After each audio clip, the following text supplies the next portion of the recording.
my God.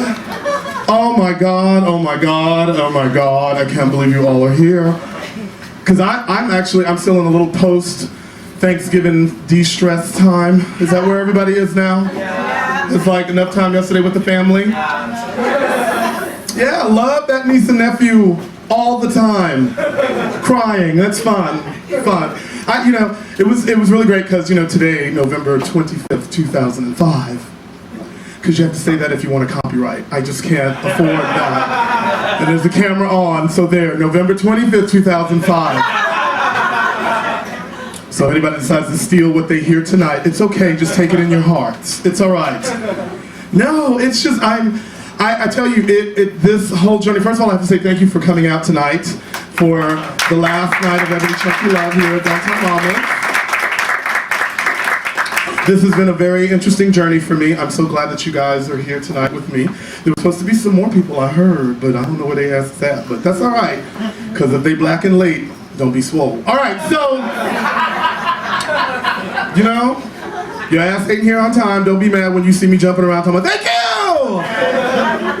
Keith, I can't believe you started the show. I mean, because you know how bitches is. I'm just saying. That's how people can be when you're trying to do stuff like this. But I tell you, when I was asked, someone had asked me why I decided to do this. What was my motivation to get up on stage and do what we comedians like to call the one-man show, sometimes known as mental masturbation.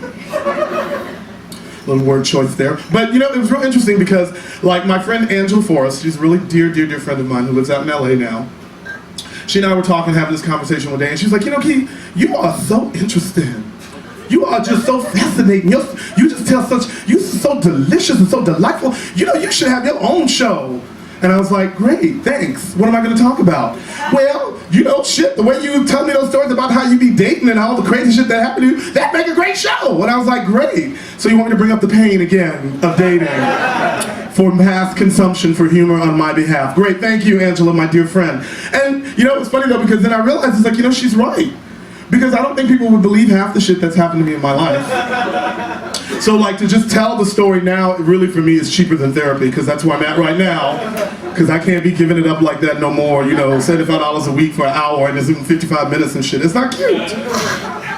I'm just speaking for people that I heard that have therapy. Because I don't want to give that away. No, but it was real weird. It was I thought, okay, I can do this. And then I got this phone call from my niece. So we're on the phone talking, and my niece is 10 years old. Actually, she just turned 11 this week. Yeah. Give it up for her. Because the way that bitch be acting, I don't know if she's gonna make 12. But I'm saying I love my niece, and we were on the phone chatting last week. Or not last week, but during the summer. But when you're a comedian, you want it to seem recent. But it was during the summer when I had the conversation with her about, and it was the strangest thing. We're on the phone and we're talking like we always do, and she's very mature and very precocious and very advanced. She speaks Spanish now. She's very international, in touch with her Latin American roots, unlike her uncle. I mean, I touch a lot of Latin Americans, but I'm just saying, not for the purpose of language. And so, except for bang. Anyway, so I have to watch myself, Deborah. I'm sorry. One of my friends is here from Texas that I've known for years, and it's kind of embarrassing because some of the stuff she don't know either. And she lived in the same fucking building with me. That's what's so bizarre. But it was weird because I'm on the phone now with my niece and we're talking, and she's I just love talking to her because she's just so grown sometimes. And she says to me on the phone, she's like, Uncle Keith, I got something to ask you. I'm like, well, what you want to ask me, girl? I heard that you was gay. And I'm like, oh my God, how the fuck did bitch find out? I have been so subtle with all the gift giving. You know what I mean? I'm trying to keep it down on the down low. I don't want her to know all my business, but she was so funny. I was like, well, you're old enough now. I mean, this is a modern world we're living in. I can talk about that now. I can be open enough with her. I said, yes, your uncle is gay. I said, does that bother you? She goes, no, Uncle Keith, that's great. I'm like, well, thank you, Valerie. That's so exciting for me. I'm so happy. You're one of the shit. She's like, no, I think it's great because my friend Chantrell, she got a gay uncle too. And he's real nice. I said, that's the one. Because, here we are now in the time before you couldn't say the word gay and mean people. And now, it's like the nieces and nephews are sitting here talking about like their aunts and uncles like they're trading cards. It's fabulous. So, I'm on the phone and she's telling me, she's like, but Uncle Keith, Sean Charles' uncle likes to take her shopping. I said, that's wow. And you know what, Uncle Keith? Uncle John, well, that's what he told, I can call him. He says that it's great because he has a life partner. How come you don't have a life partner, Uncle Keith? And I was like, it's because your uncle is very selective, and over time I've come to understand that just because he calls you the next day, it doesn't mean that it's love. And so,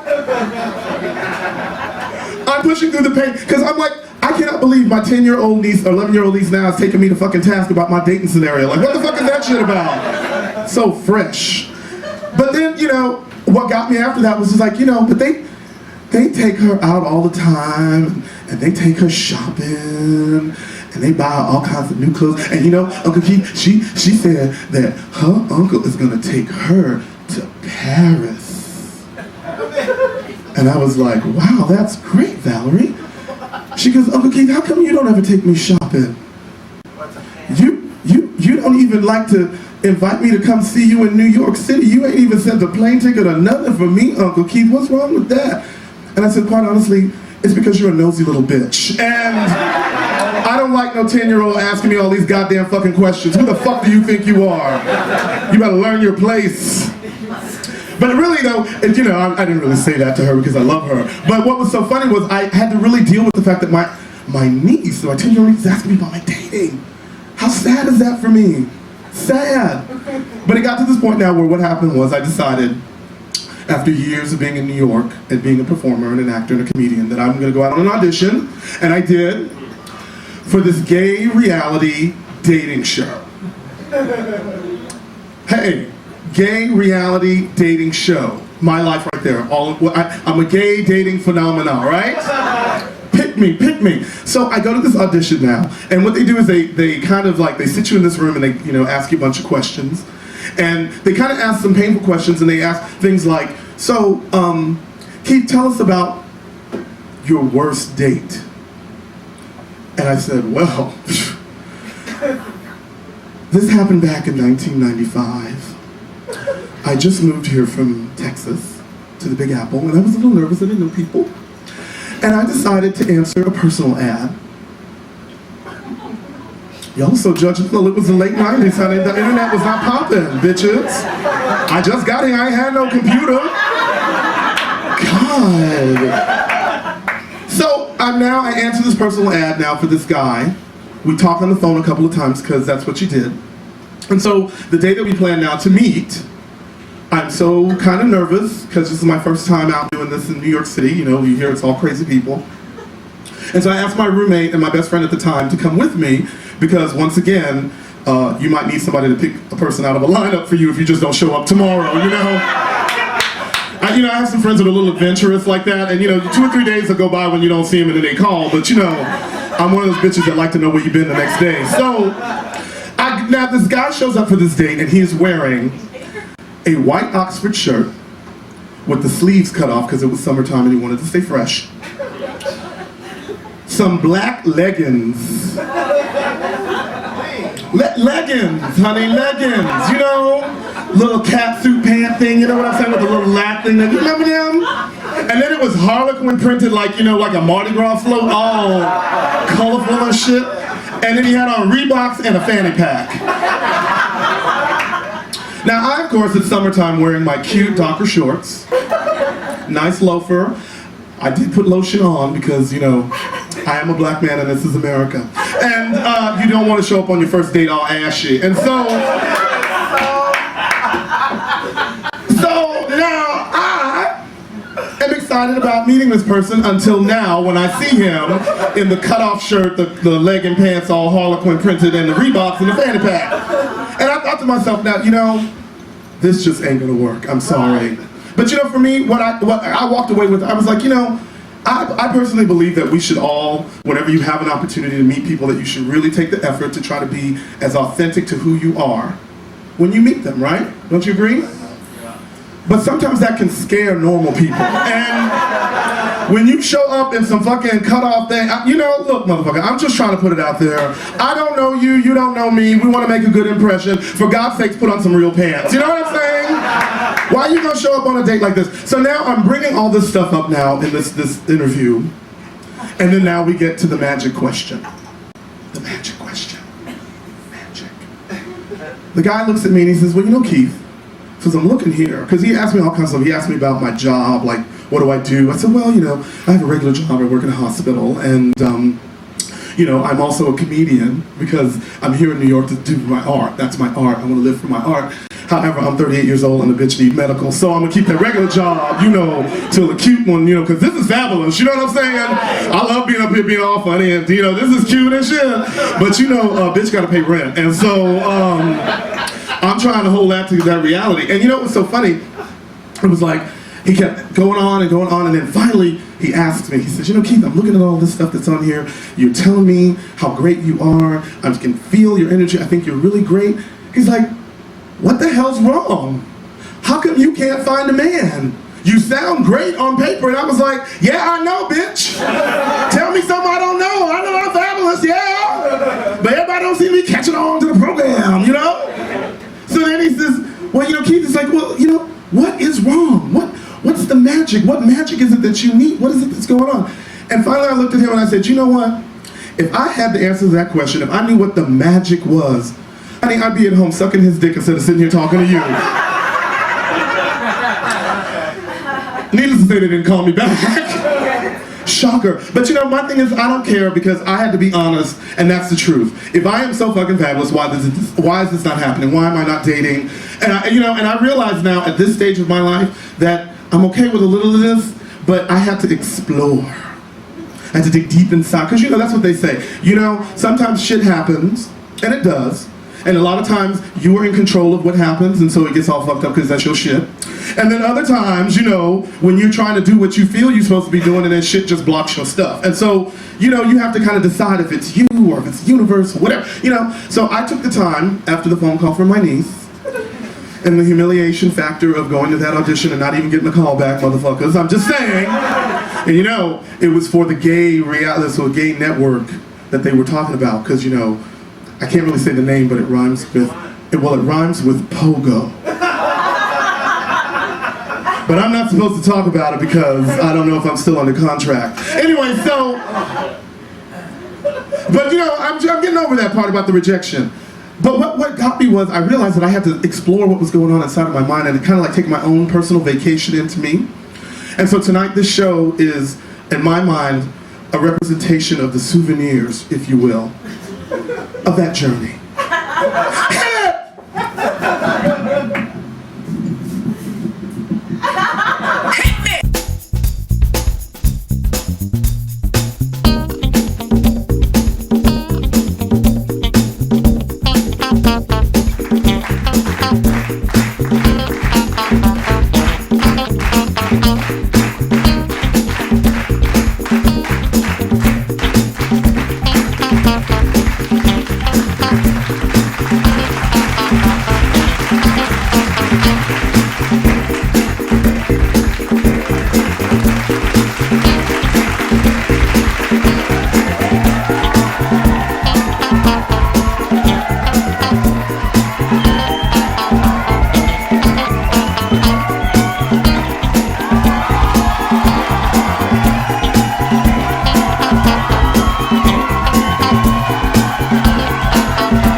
I was not going to say anything, but the last two audiences, last Friday and the Friday before, were a little bit more excited about me taking off my clothes. What the fuck?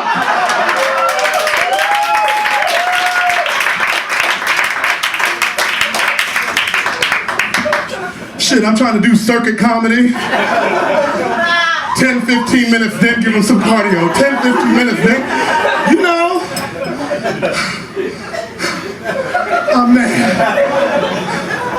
don't know. I don't even think I can go on. Wait, hold on.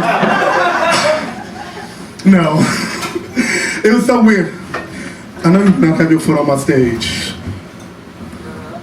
Con su pie on me stage. I know, right? Está in show business? No? Okay, then get your sheet off my stage, bitch. Thank you, Madeline Kahn. I'm just saying. Get comfortable, you gyrate on them, and all of a sudden they want to take over the stage. All right, so, you know, now my thing is that I have to decide where the hell did all this shit begin, right? You know, I was a young little black gaylet, skipping through the meadows of Galveston, Texas, being fabulous, not knowing anything about who I was going to become. I just knew that I was having a good time being me. And so, I guess I was in the 3rd grade, and I was in Mrs. White's homeroom class. And I'm gonna use the bitch's real name because she ain't gonna find me. But we were in Miss White's 3rd grade class, and Miss White had given us this assignment that she wanted us on Sunday to get the classified ads. And like go through the classified ads and look for jobs or career choices for yourself. Mind you, we 8 years old. You know, I'm trying to get my Saturday cartoon in, bitch, and you're talking about homework on the weekend. What's that about? Then it's like, look for a career. And who thinks of a career at 8 years old, right? So, the assignment comes now. It's due on Monday. Of course, you know, the classroom is a buzz. Everybody is just oh my God, what are you gonna get? Oh my God, what are you gonna do? Oh my God, and, you know, and once again, people, you know, I'm trying to be all fun, like, hey guys, what's going on? And people were just fucking shunning me the whole time, fucking Lily Rayna. I hate that bitch. She's the one that in the 4th grade got the lead in The Wizard of Oz as Dorothy, and I got to play guard number 1. I got my equity card. I don't know what that bitch is doing today. But I believe I was completely miscast. I should have been the lion. But needless to say, I've let it go. And so, but yeah, so here we are now. We're in class and we're getting this moment now. And I, of course, now have listened to everybody else's because I wanted to go last. I thought I should go last because that's what, you know, big finish. I knew then at 8. So I'm now watching people talk about becoming lawyers and doctors and nurses and real estate agents and stuff like that. And I was like, wow, that's great, because you know, it's Galveston. It's not like the newspaper's that big. So I saw all of these jobs too, you know. But it was like, it's about the idea of getting what really kind of appealed to me and what stuck out at me, jumped right off the page at me. And so, it's my turn.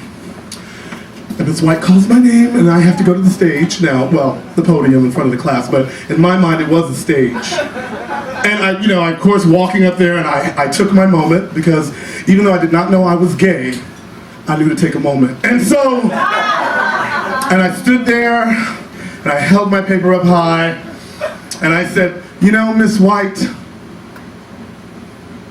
I too have a career choice that I wanted to add to the list because I want to be a cocktail waitress at the Poop Deck Lounge on the beach. And everybody laughed at me. And I was standing there all shocked and stuff, and needless to say, my parents got a phone call because evidently little Kiki's aspirations are a little low.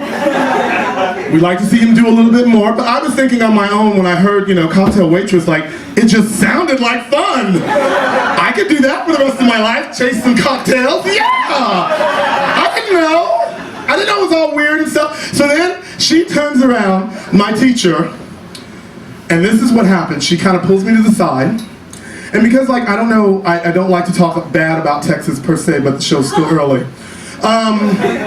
But she said something to me that really kind of stayed in my head for a very long time. And what she said was, basically what she said was that someone like me, because there were only 2 of us in the class and it was an honors class, and in Texas when there's only 2 black people in the class is a little much. And so, unless it's like substandard and they don't mind, but I'm just saying in the honors program 2 is a lot. And so, hey, pain of the first day of school, sitting at the door watching for people coming in. Oh my God, am I the only one this year? Oh God, no! I'm just saying. I'm just putting out my pain. And so what was so funny was, she tells me that because of my career choice, the choice that I decided to make as a cocktail waitress, which I thought great hours and all the independence. And so she said to me that people like me would be expected to take things like that because we don't have a sense of who we are in terms of aspirations because we're black. Now that was a nice way of saying what she really said. And I won't say what she did say, but I will tell you this, that it was an influence at the age of 8. Kind of fucks up, right? But it's all right, it gets better. And so, at that point though, you know, there was also this period that I'd gone through now that I had to research what else happened in my life. And you know, in your relationships that you have with people, you know that the way that you respond and deal with people come from all the early influences that you've had in life, right? Like your interactions with your mom and dad affect the way that you deal with relationships, you know, respectively, heterosexually, homosexually, or just at work alone, you know? I mean, there's studies that have backed that up, I'm not lying, right? You know? And so, I realized at that time when I thought about it, it's like, you know, how do I put this? Have y'all ever heard the term, the shit is so good it makes you just want to slap your mama?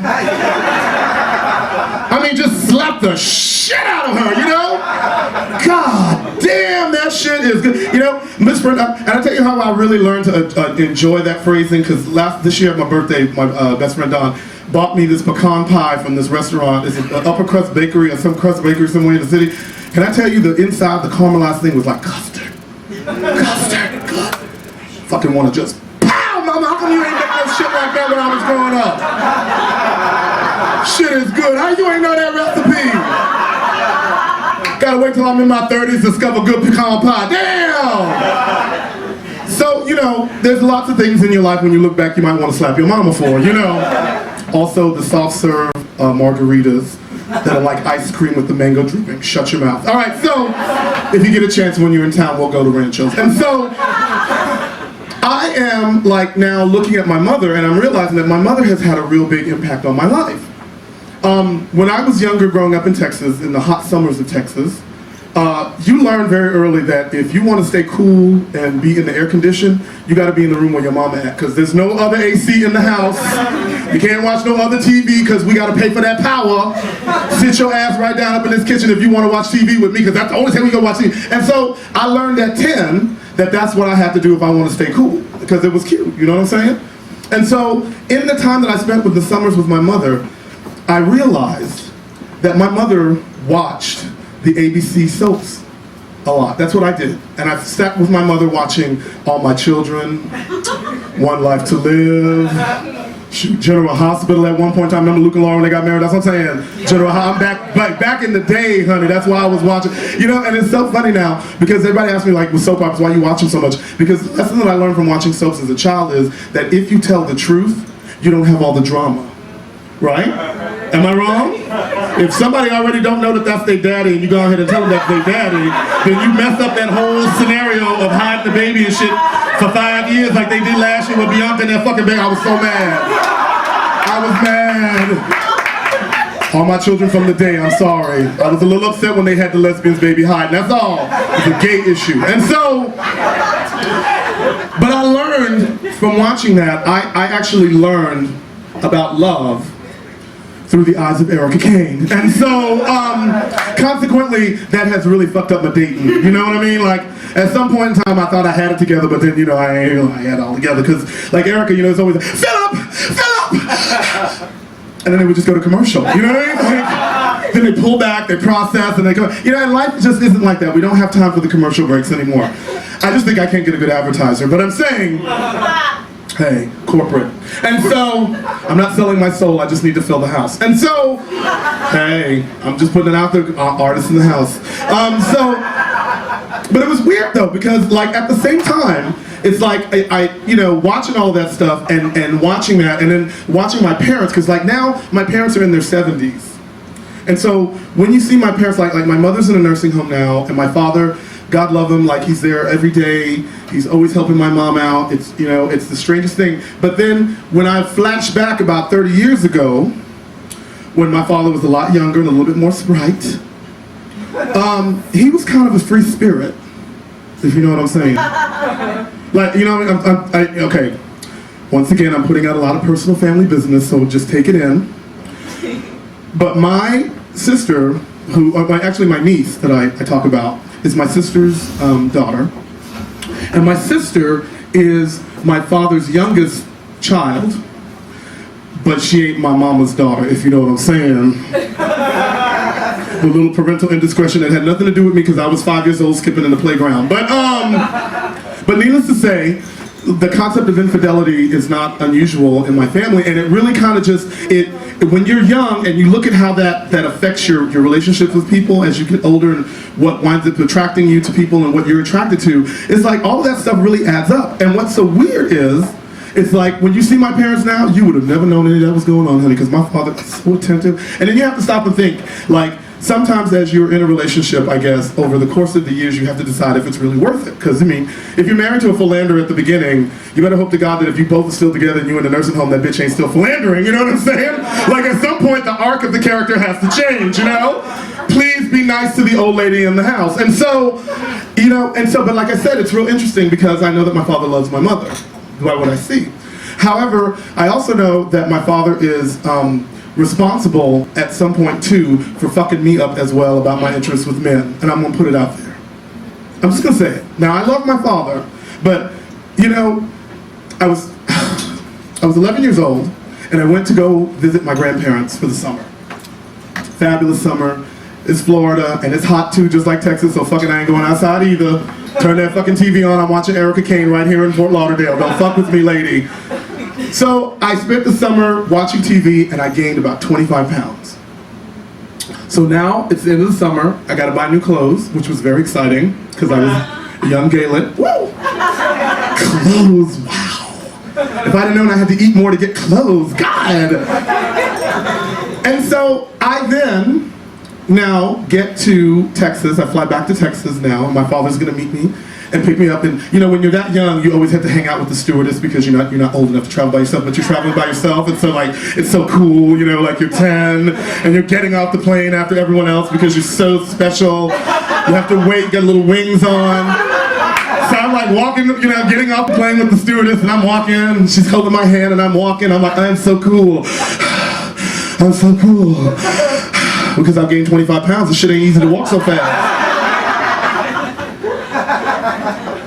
So now we're walking down the place, and this is at Intercontinental Airport in Houston. I will never forget it. Walking down those long hallway places to get to the plane. Somebody's been in Houston, yeah, long ass hallway. Like, remember that scene in the $6 Million Man when they had the Bigfoot thing in the cave, and then they had that circular thing, and then the path was all shaky, and they had to walk. It was like that long kind of hallway, because Bigfoot was chasing them, so you need more psychedelic stuff. And so he comes down, he's walking, I can see my dad walking towards me, and I'm with the stewardess, and I'm breathing all heavy, being all cute and fabulous, because my clothes was new and shit. And my father walked right past me. Just walked right past me and the stewardess. And I turned around and I was like, Daddy, it's me. And he looked at me and he goes, good God Almighty, you are fucking fat. And in that moment, looking back now, I realized that was when the whole idea of what I'm going to look like for the rest of my life was going to be fucked up, right? My body image after that was devastated. I didn't know what was going on until, I think it was June 2004. I had a visit back home, and me and my father revisited the fat conversation, and the result was a little different, to say the least. But I had, you know, I'd like to go to Montreal a lot. I don't know if people who know me know that. I love Montreal because that's where Ebony Chunky Love, which is what I call myself. You can step off the plane when you get to Montreal with a little extra on the belly, and the men come like sharks, just coming for you. Ah! Can't even get off your plane right, honey. Then, oh, bonjour, bonjour, comment ça va, bonjour, hey, love that, because it don't happen here often. So anyway, once again, that's why a bitch got to get out of town to get some attention. So then, now, and I've been going to Montreal a lot, so this particular vacation I had to split it in half. So the first half of the vacation I stayed in Montreal, because you know, what happened when I went to Montreal was, I got off the plane, went out to the little club called The Stud. Walked into the stud, feeling hot, because they were grabbing at me from the airport, honey. I just rolled right into St. Catherine's being cute. Walk into this bar, one of the hottest guys I've ever seen in my life. Hot, like all y'all. Hot! Hot! Model hot! Man, that boy made a move to me and he said, oh, bonjour, I'm sorry, it's just me American and that's all the French I know. Oh my God, so he's like, oh, you're so sexy. Your skin is so beautiful, it's like chocolate. I was like, thank you. And he's like rubbing his hand on my stomach, like, oh, this is so sexy, it's so beautiful. Oh, and I was like, oh my God. This is so fucking bizarre. So, now, he's like doing this, and then I'm looking at him, and he's looking over my shoulder. And I look, and there's another man standing over there. The guy must be 100 pounds heavier than me. He's got this vest on, honey, and the stomach is all out. Hair, everywhere, just giving hardcore. And do you know that man left me to go talk to that big old hairy fat guy with the vest and shit. And I realized in that moment, I'm like, oh my God, I'm the skinny bitch in the room! Jesus Lord, this is so fabulous. I love this town. So needless to say, constant trips to Montreal. So now I've split my vacation in half. I'm doing Montreal the first half, and now I gotta go home to Texas and see my family. So now I'm in Texas with my father. Get off the plane, having a great time. We had to go to the nursing home to go see my mother. It was a beautiful thing. We're in the nursing home. She's, okay, first of all, I have to say, in the nursing home, I did not like how they have my mama sitting in the chair with her hair all everywhere like Medusa. That shit is not cute when you're 79. Don't let my mama go out like that. I'm just saying, So consequently, Daddy and I had to go to Walmart, because that's what you do in Texas. Got her a cute little turban, because I didn't want to have her looking all rough like that, because I gotta have my mama cute. And with a big old diamond right on the front of it. And so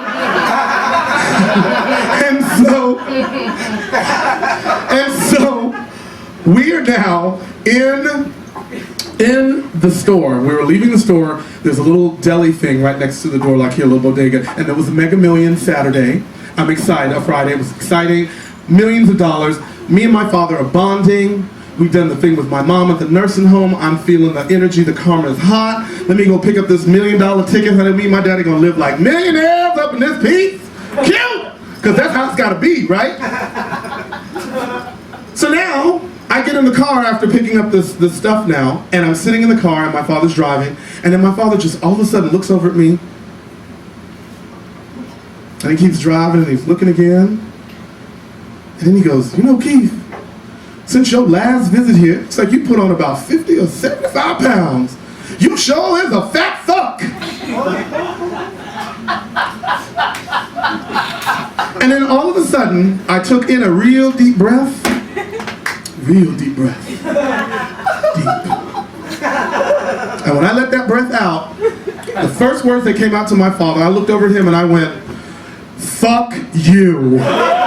Just motherfuck you. How fucking dare you talk like that to me, motherfucker? Do you realize I split my vacation in half? I was in Montreal where they did not have a problem with my big fat fucking ass.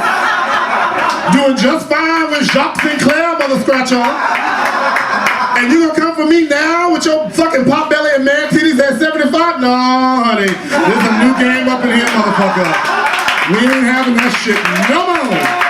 It's over, old man, over. And it was so funny because then he kept on talking, trying to talk trash. I'm like, you need to learn how to talk to me. You need to respect me because I'm your father. I said, let me tell you something. You need to respect me because I'm a grown-ass motherfucker on this planet. And that's how that shit's gonna be. Now, if I'd have told you 10 years ago, when I was 10 and 11, and you came for me with that fat shit then, I could have told you to go fuck yourself when I was 10 years old. I'll be a size 36 today.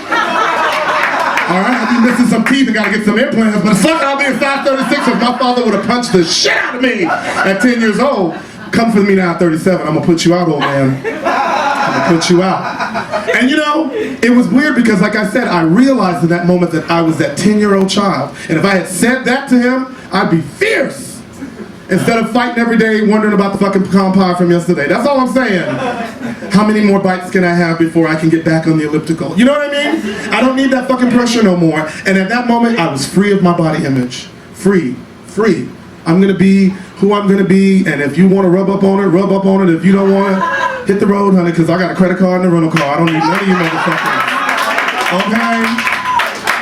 That's why I've come to in my life. And of course, consequently, when you get to that place now, and you feel that, because I'm telling you, after you cuss out one of your relatives and one of your family members, especially the family member that helped bring you into the world, you 50% of the reason that you're here because of him, and you can tell that motherfucker to go fuck off, and I say motherfucker literally and figuratively. You can tell him to go fuck off, that means nobody else that you have any interactions with on this planet is safe. You come for me now, honey, I done told my daddy fuck you, I'm gonna tell you to fuck you too, motherfucker. I ain't gotta. You don't like this? Fuck you! Wasn't put on here for you, obviously. But you know, I of course have let go a lot of that. Because it's been easier to live that way. And I packed up my stuff at, later on and decided to haul my cookies to New York City because I realized at some point I have a job to do, I guess. I had things to do. Like Cheetah Rivera said when I was living in Texas, honey, watching Sweet Charity, she said it all, honey. There's got to be something better than this. There's got to be something better to do, honey. And when I find me something that's better to do, I'm going to get up, I'm going to get out, and I'm going to get the fuck out of here. That's what I'm going to do. And that's what I did. Because I live my life by a show tune. And so, basic tenets, you learn a lot in life. Gotta get a gimmick, changed me. All right, so,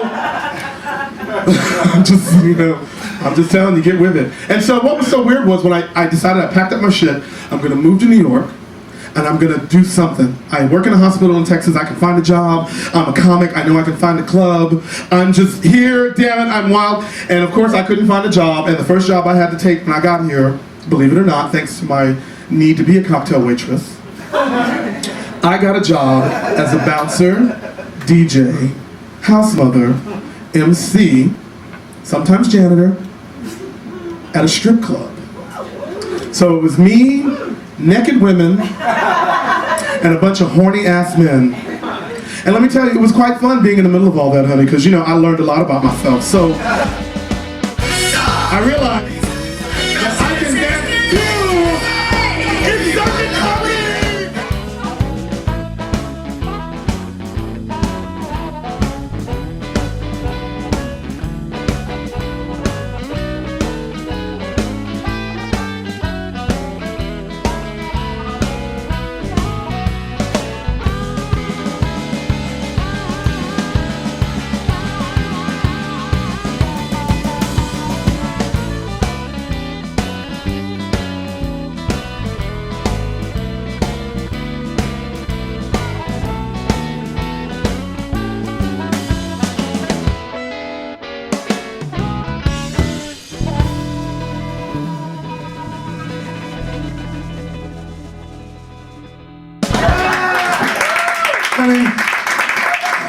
I did that not only for my cardio, but I also did that because I had to shake all that Texas shit off of me when I got to New York.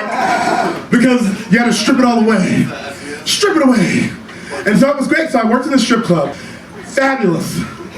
Gay man, naked women. It's like being a eunuch in the harem without all the choreography. So it was amazing. Loved it. Fabulous. Had a blast. Learned a lot. And one of the things that I learned, that also as DJ House Mother MC, sometimes, every now and then, janitor, I also was a choreographer. And I gave a lot of dance tips to the girls because, once again, all the money is here. And so what I did was, I took that time to learn the craft. And I learned that I can teach the craft to anyone who would like to learn the craft. And so, I want to see... Check your head in the mirror. Check my head? Check your head. Oh, hey. These are the moments that are priceless in comedy, aren't they? Who could plan for this? What choreographer's dream am I? Everything is fine and thoroughly modern. Check the personality. Honey, there's always a show tune up in here, honey. Don't you worry. I'm gonna be on a desert island singing shit from Dreamgirls. We are Dreamgirls, because it's hot. But yeah, I did. And I would love to teach someone how to strip if they'd like to learn. But you gotta want to learn. You want to learn? Come, mommy. Come. Come on. I don't have to, honey. I love embrace. I do. Come, would you want?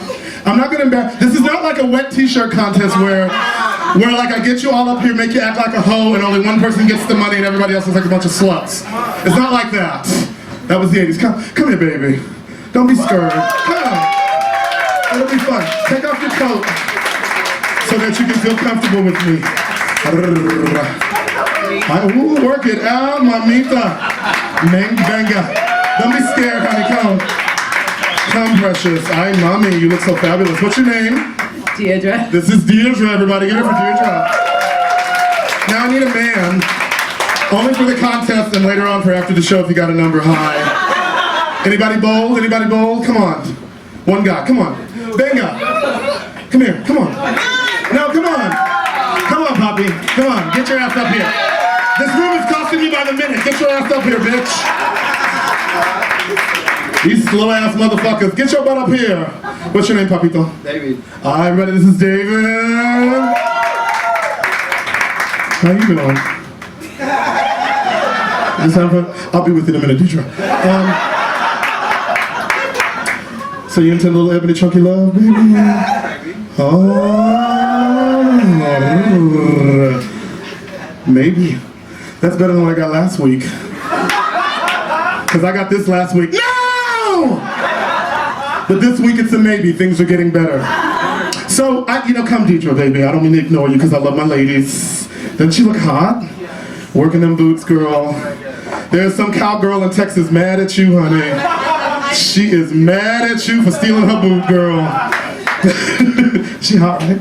All right. Okay, so now, I learned at the strip club that there were two really good basic moves that can make you some quick, fast cash. Ladies, you can try this at home with your hubbies. Boyfriends with boyfriends at home, one of y'all bitches put on a G-string and work it out. Because, there's a top, bottom, girl, boy who's going to be the one taking the clothes off. It's a lot of stuff going on. But don't worry about it. You can do these. These basic moves. Now, I learned that it's all about the hip roll. Can you do that with me? Roll the hip on me. Roll it, baby. Roll it. Come on, David. Roll for me, Poppy. Roll it, baby. Move your head. Don't be up here Latino and not being able to roll your hip, honey, because that's going to make your shit. You're going to embarrass yourself. Honey, yo soy de Honduras también, and I can work the hips, honey. You going to surprise me? Well, he surprised me with the maybe, so it's a start. So you roll the hips. Yes, come on, roll with me. Roll, okay, ready? All right, you got to give me some more than that, baby. All right, that's number one. I don't know how well they're going to do. Number two, I like to refer to this as called the ethnic drop. Now this is what, because I see the black kids and the Latinos doing it all the time. And it's a place in the song where, it's an appropriate, find the spot in the song and drop. You know what I'm saying? It's find it, drop. Very good, try it with me. Find it, drop. You're not dropping. Come on, baby. Find it, drop. Yeah. Honey, you try that, honey, at home. You can turn a bitch out with that. That's all I'm saying. So, what I'm gonna do is we're gonna go through those with the compulsories. Everybody has to do a hip roll and a drop, and then I'm gonna give them a minute to freestyle. But we're not gonna do it alone. We're gonna give you something to work with. Okay, no, hey, mommy, let me see. Oh, here, give me some double color action, honey. Double color. Okay, he just needs one pop of color. Mira. Yes. Purple. Doesn't that look oh, honey. Oh, okay. I can't be outdone, damn it. I won't be left out. All right. So, when you're ready, Poppy, we're going to practice with the hip roll first. Then we're going to do the drop, and then you're going to freestyle, all right? Ready? Are y'all ready to do this? Are y'all got any encouragement? Don't make them do it for long, right? Okay? Ready? Come on now, just give me a little, catch the beat with me, mommy. All right? 7 and 8 and roll. Roll. Throw the arms in there, girl, if you want to. Roll it out, honey. That's it. Other way. Come on, bring it back. The other way. All right, pop I'll be working out. Okay, ready? Ethnic drop on 1 and drop. 2, 3, 4, 5 and a 6 and a 7 and everyone just rock. Hey, 5, 6, pop it, drop and turn. Come on now, ready? Give them the drop. Pop it, pop it, pop it, pop it. How y'all think? Is all right? All right.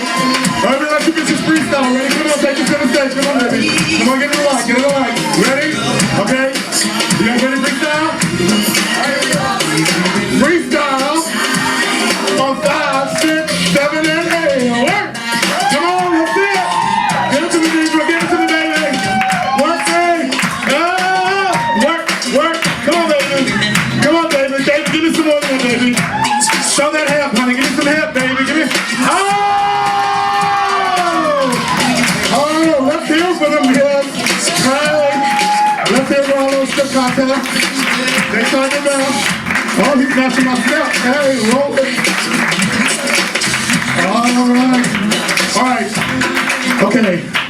Now, I promised that I wasn't going to treat this like a wet t-shirt contest. I don't want anybody to feel like whores and sluts when they're done, which is why I brought boas. To take away the awkwardness of the moment. But I have what I like to call a consolation gift for those of you who are bold enough to love me. And I think, David, you have got into your inner workings so deeply that you should also go into yourself more deeply and have a journal. So you can write down your most intimate personal thoughts.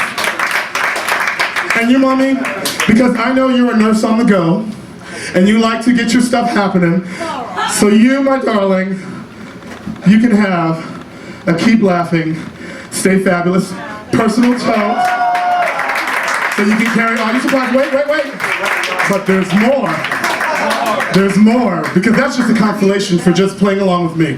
But the big prize now, ladies and gentlemen, you guys get to vote for that, all right? So now, if you like Miss Deidre, let's hear it from Miss Deidre. All right. And what about David? Oh. Okay. Well, David wins. But just so that you will not forget your time here, and I want you to also remember the time. Have a keep laughing, stay fabulous comedy daddy. That's for you. Thank you. Come here, Miss Deidre. See, that wasn't so bad, right? That was just for you, Poppy. Oh my God. How much time do I have, kids? We got about 15 minutes. Oh, hey, ooh, I can get real nasty with you now. So, we are now past my strip time. I've moved on, I've grown up, I've developed. Don't talk now. I know the stuff is cute, but shh. Because I'll take it back. And I know where you live. I'll get it back if you get out of here before I find your ass on the A train. Okay, so, but you know what? It was interesting because, you know, I have a lot of friends here. I have some really great friends here in New York City. A lot of fabulous friends. Some of you guys are here tonight. Some I haven't seen in a while here. Some I see almost every day or talk to every day. And, you know, when you go to your friends with your problems, a lot of times they don't want that phone call at 2 a.m. going, and then he said he was gonna call me. And Dad, I told him that I loved him and he just ignored me. So my friend now turns his phone off, so I don't get to call him at 2 a.m. with those calls anymore. It was real sad. It was sad. But you know, I took this time because I realized, you know, when I talked about the guy with the cut-up shirt that wasn't cute, and like the pants that weren't cute, and I kept thinking to myself, you know, maybe I'm just too shallow. You know, my expectations must be high. I should think about maybe possibly lowering my standards just a little, so that I can develop as a human being. Don't you think? Don't you think? And we should, you know. And so Don and I one time, my friend Don was going to school, and we were hanging out one time after class with him, and we decided to go happy hour, have a little drinky drink, you know. It's Friday, I don't have to be working until 11 and it's just 6 o'clock, so I can tank a 2 or 3 in, because I work nights and I'm a lush. All right, so Thank God the kids are nowhere near the desk. Anyway, so, because I can light them on fire. Get away from me, don't touch me! So, we were hanging out, and, you know, I tend to go out a lot, and I try to put myself out there, because, you know, one of the things that my friend was telling me, Don was saying, you know, Keith, you just don't put yourself out there, you're not out there. You can't do anything if you're not out there. You can't expect Mr. Right to call your ass. He ain't gonna know your number if you ain't out there to give it to him. So you gotta be there in the moment. I was like, yeah, whatever. Give me the Heineken. So we get the Heineken, now I'm drinking. And we're talking, and I noticed that there's this guy at the bar. He's about my height, maybe a little taller. I know. Had a little extra on, so he wasn't gonna try to be all cocky and vain like he could just say no. I'm just saying, I'm in the gym 4 times a week trying to make it chunky like this. This is 4 days a week and this is the best I can do. So I'm just saying, you know, I'm putting a little effort, don't think it's all cute for you like that. So, I'm shocking people because I don't think somebody told them that I was gay, so there's a lot of horror going on across the room. But needless to say, my life is no different than anyone else's. It's all the same. The pain is equal to all. But needless to say now, so now Donna's like, you know, I'm looking at this guy and the guy's looking at me and he's like, you know, go talk to him. God, Don, I can't really talk to him. I mean, what am I going to talk about? I mean, you know, it's such a short amount of time, and I've got like 4 drinks, and then I have to be at work. I mean, I just can't. I couldn't do it. I just can't. It's like, just go over and say hi. So I go over, you know, because it's 2 for 1 drinks, and I have the coupon. So I belly up and I say, hi, how are you? And then he starts to speak to me with this Russian accent. I was like, Dr. Shivago is in the house. I love him. Because, you know, I love a guy with an accent. That's my thing. I'm just saying, I thought I'd throw that. Any boys with an accent, this is your opportunity to speak up. Speak now. You do? Yeah. You like you some Ebony Chunky Love? Yeah. Oh.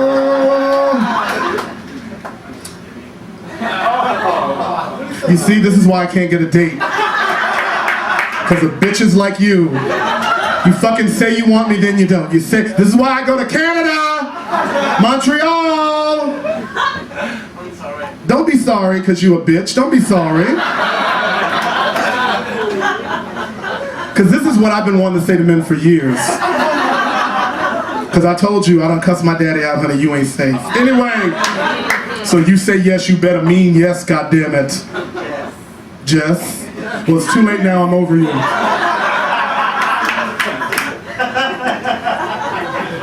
So, here we are now. I'm standing next to this guy. He's Russian with the accent. Wearing kind of cute clothes, had good shoes, because Donna's always about the shoes. If you see a guy in topsiders, run. What do you got on? Okay, I'm just saying. It's 2005. Topsiders was what, the 80s? Let it go. And so, with the members only jacket. And so, I'm standing here now, and I'm like, okay, this is great. He's got an accent. He's my size. This works. And then, child, he decided to smile. Can I just say that in America, we have a history of dental care that surpasses a lot of other countries. And in some instances, some countries don't get the big crest boat, you know, that used to come in and then they had the little tablets that you put in your mouth and it would turn your whole mouth pink if you had talk. You remember that when y'all were kids? They don't have that in Russia. And so evidently, his teeth were a little, as we like to say in the vernacular, a little jacked up. So now I decide, this ain't gonna work for me, really, because please, hello, not gross. Could use a brace or 2, but not gross, you know what I'm saying? So I go back over to Don, I'm like, oh Don, child, I can't talk to him, child, smile, child, nobody. And you know, he looked at me and he goes, you know, Keith, everybody can benefit from some veneers. You could put veneers on him. If he had veneers, you wouldn't even know he had all that stuff going on back there. At all. And then it dawned on me, you know, he's right. Well, you know, think about it. If that's the only thing that's really wrong, per se, you can fix that. It can be fixed. I personally don't really like the idea of meeting a date and thinking I gotta fix the bitch up. But, you know, hey. Like I said, I was lowering the standards a bit. So I said to Donna, oh my God, please, everyone can use veneers. And then I thought, okay, maybe he's right. Keith, stop being so shallow. Don't be so superficial. Own it. You can say hi. It's okay, just say hi. Go back. Just go back over there and talk to him. I'm like, all right, but his teeth are all messed up. Damn. Man. Hey, hi. And then you know what? We proceeded to have the most delightful conversation. Fabulous. We did the number exchange. I shook his hand goodbye because I wouldn't let him kiss me right away. I'm just saying. I'm just putting it out there because, I'm very sensitive. And so, I then really felt that I had kind of stepped out of myself and decided that, it's better to be that way because, like if someone looks at me and they think because I'm a little heavier than most and they decide not to talk to me, then you decide not to talk to somebody who I think is fabulous, even if I have to say it myself, which I will later. And so, but my thing is that, you are in this dynamic and you have to really think about how you're going to respond because I'm being mature, I'm thinking. So who said please? I was being mature in the moment, I was. Don't judge, because it gets better. So, we have a phone call conversation. I'm on the phone, he's giving me all the Russian accent talk with everything, is so exciting. When they say things like, go to the bathroom, it's hot, I'm just waiting for him to yell at me, like pull the car up and like, get in the car! Get in the car! Get in the car! I love that shit. So,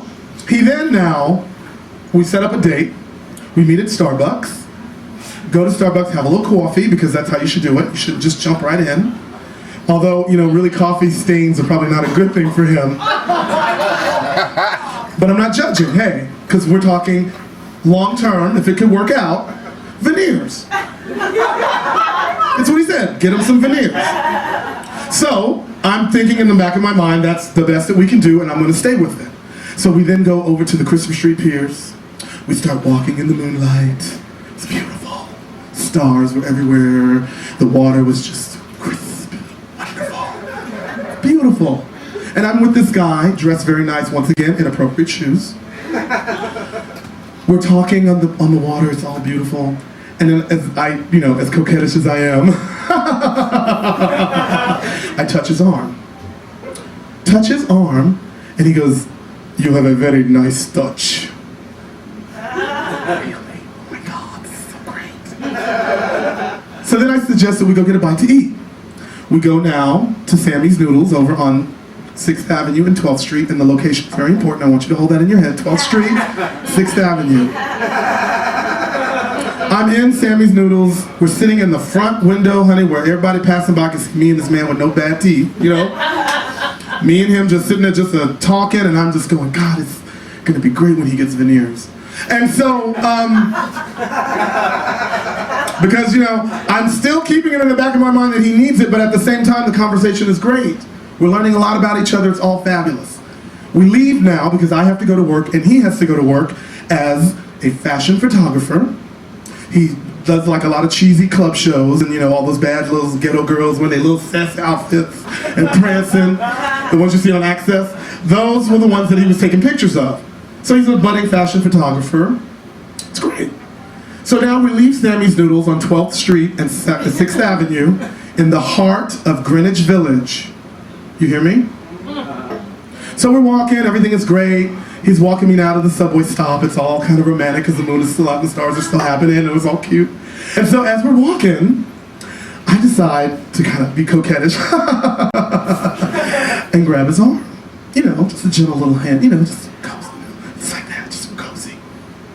Do you know that motherfucker jerked his arm back away from me? And he goes, I do not want people to think that I'm gay. I said, do you see where we at? Because if you don't look around, this is 12th Street and 6th Avenue in the heart of Greenwich Village, Fag Central.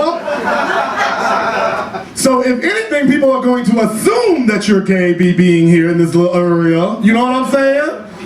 However, with them jacked up teeth, don't you have to worry about it because no gay man in his right mind would be seen walking around with that all up in his mouth. So I am offended because not only have I lowered my standards, key lesson here, lowered my standards for some man who does not want to be seen gay with jacked up teeth. I want to talk a little bit about my dating scene, what I've been kind of hitting on, or they've been hitting on me and maybe not calling, but I'm just saying. I ain't mad at the bitches because it was intention. All right, so what was going on for me, like when I started hitting the dating scene, like it was really tough for me because when I moved to New York, like I told you, that first experience with the whole, you know, that wasn't cute. And then there was the AOL one where like, you know, you get online, you're chatting with them, you know, and then like they send you the picture and then you send them your picture and then like, you know, you have this inane conversation and then you show up at their apartment. That's me, hello. A little bit of a slut there, but hey, I was young. And so, you kind of show up at the apartment and you get there and the guy's like fucking 30 years older and like 50 pounds fucking heavier than the picture. I mean, I slept with him because I had come all the way across town. You know, I was like, which one was just get the other picture too because ain't shit going on, but how, you know, you gotta have your pretense. Ooh, anyway, so.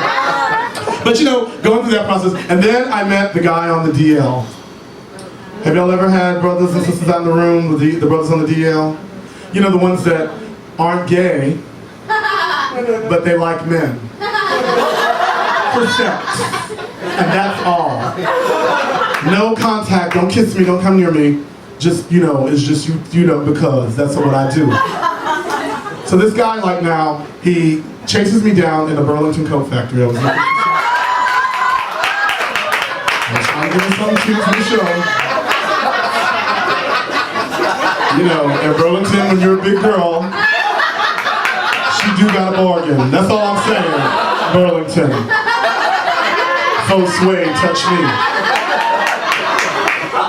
So now, like, here I am now. I get into this process now with this conversation with this man, because he's on the DL slowly, but he's like stalking me from the checkout line, because he's like standing in line, and he sees me from behind, but he's just doing this.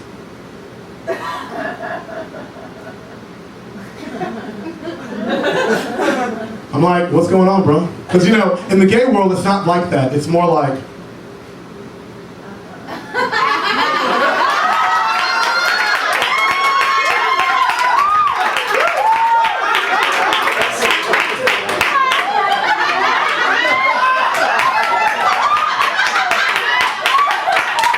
That's how you know the difference, right? So I knew what was going on, you know, I'm hip to the dynamic. I seen Oprah, I was ready for the bitch.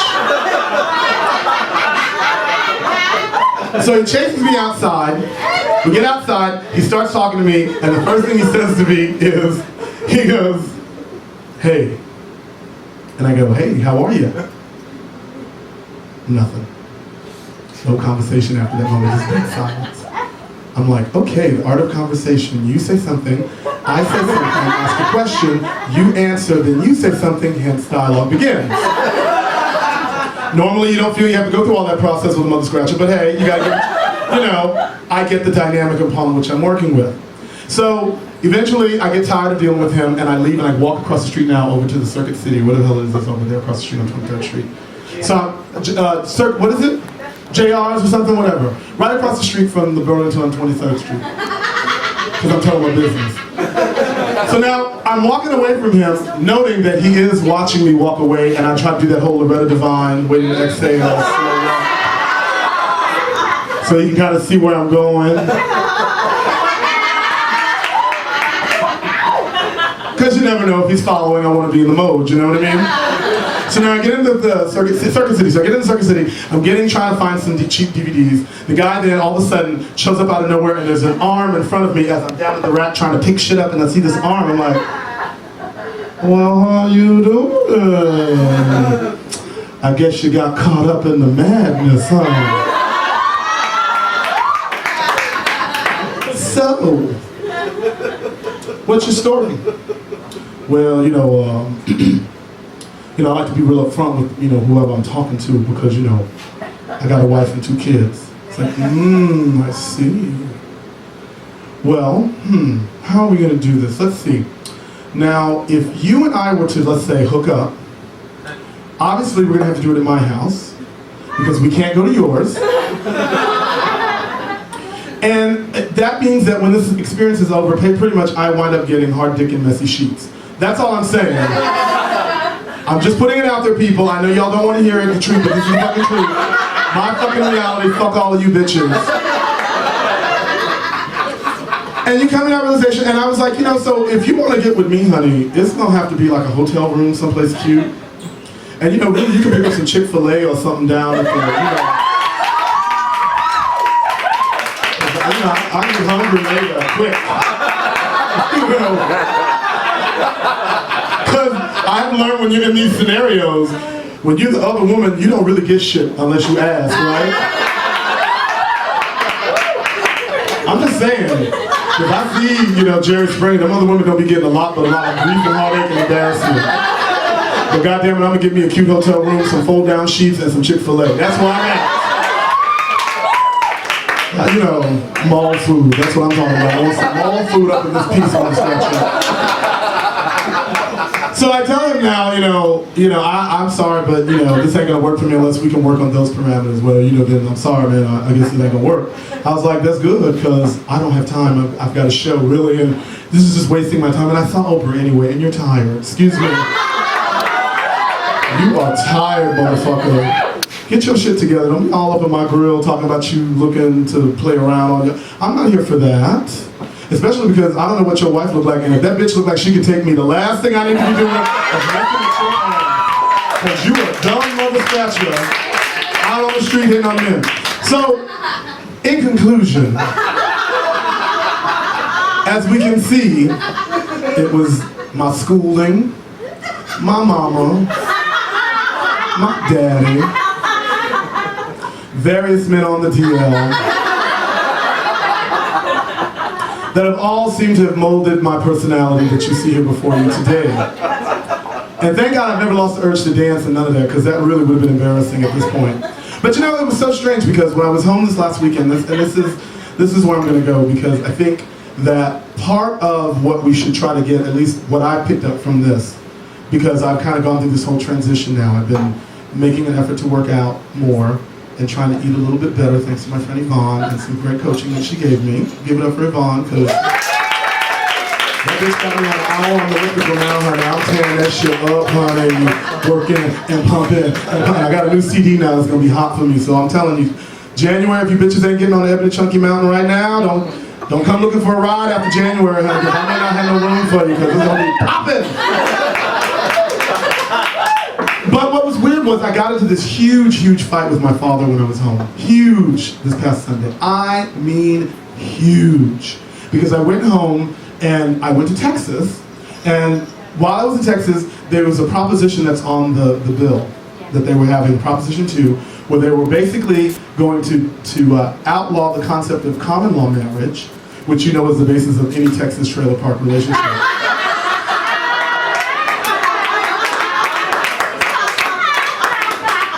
That and the one that they don't have with the dentist. Anyway, so,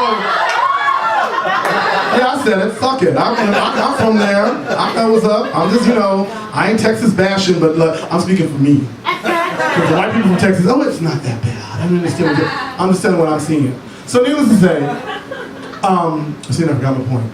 Oh, my father. So now he's fighting now, because I went to this rally that was supposed to be about opposing this event. And so while I was at the rally, I walked in and I realized now I'm the only person of color at this event. Well, actually, it was me, and then there was this young little girl who was about 6 years old who was adopted by the two white lesbians. So it was basically me and her in the corner comparing, oh my God, girl, I'm so glad you in here, because I didn't know I was going to be the only one lying on the ground. Because that's what happens in your childhood when you're the only black person in the honors class. You're like looking at the door at the beginning of school, oh my God, please, one more, one more. So that was the moment that she and I had. But I was all messed up because I saw Law & Order SVU last week, and it was the one where the white supremacists had adopted the black children, and then they wound up like using them as bounty and put them out in the park to be shot by people. so that they can collect insurance. So as I'm looking now at this young little white girl with messed up hair, because white people adopted black children, please take a moment and do some ethnic hair care. I'm not mad at you for adopting the black children because we all want love, and if I could find me a white gay daddy, that would have been great. But please, please, please, please, please work on the hair. So I'm looking at this little girl and I'm thinking to myself with her bad hair, I've got to get this child out of here because I'm sure that one of these supremacists is hiding in this room to kill this child for money. So I'm like all torn up inside like, girl, you don't want to go? You sure you want to leave?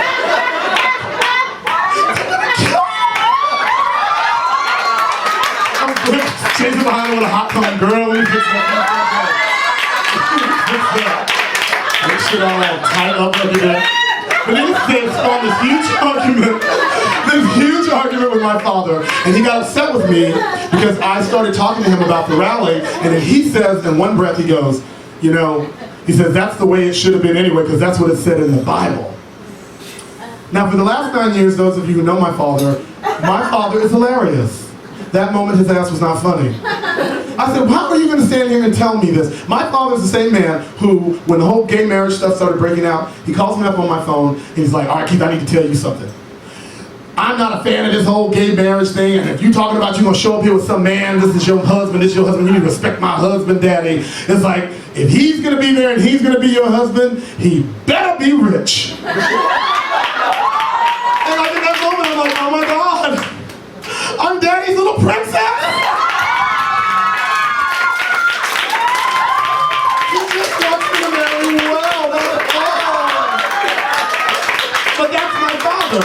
But now Sunday, all of a sudden now he's fucking Jerry Falwell in the kitchen. And I'm like, yo, what do you mean it's marriage between a man and a woman? That's the way it's said in the Bible. And you know that whole thing about man laying with man and woman laying with woman like that? That's so in the Bible too. That said that in Deuteronomy. And I said, you know what?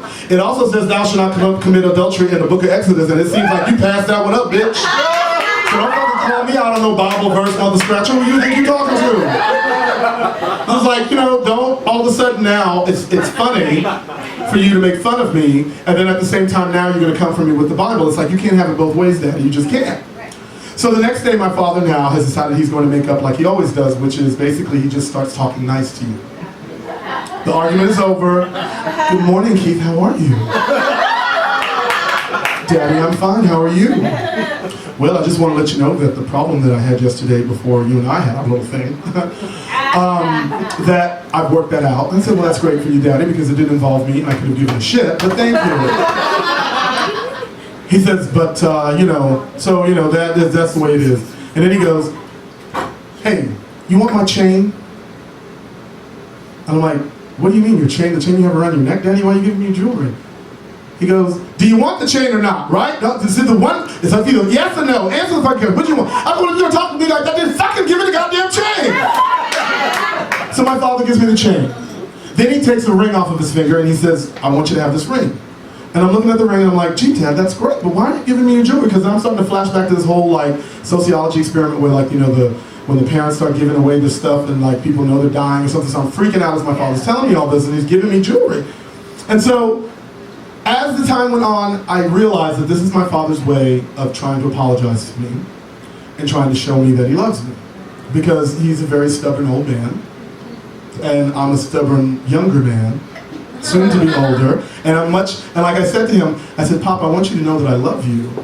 I said, you and I, we're gonna be fighting like this all the time if you don't fucking learn how to talk to me. Because that's the reason why we got in a fight. Don't be just screaming at me like I'm a bitch on the street. I don't run love. Fuck you. I got a rental car and a charge card. I don't need you.